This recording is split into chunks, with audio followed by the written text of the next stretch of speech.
I'm Adam Winkler. I'm a professor of law at UCLA School of Law here in Los Angeles and the author of Gunfight, The Battle of the Right to Bear Arms in America.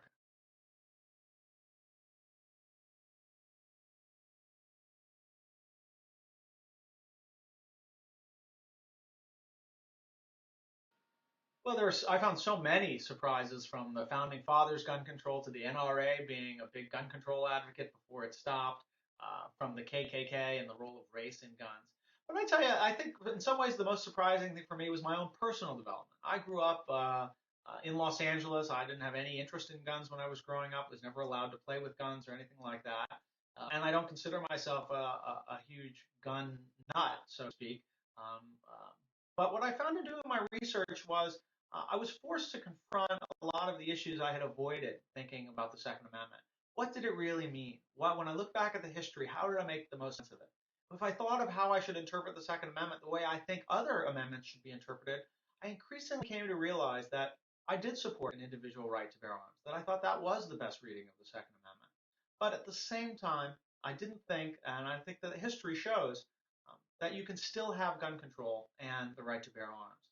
So for me, that was the most fascinating discovery, that maybe both sides in the debate are wrong, that maybe some of my own personal development shows that I have a commitment to a theory of interpretation that includes the Second Amendment and doesn't dismiss it out of hand.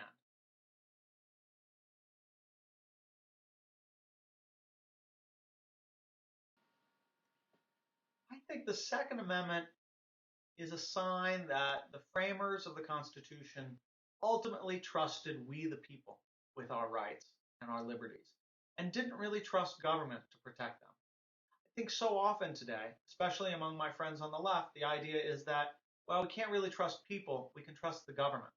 But I think that fundamentally the Second Amendment was part of a series of constitutional provisions that said, you know what, we trust we the people, and that government should be able to work for us in the way we the people want it to work, but it should not work against us and take away our rights.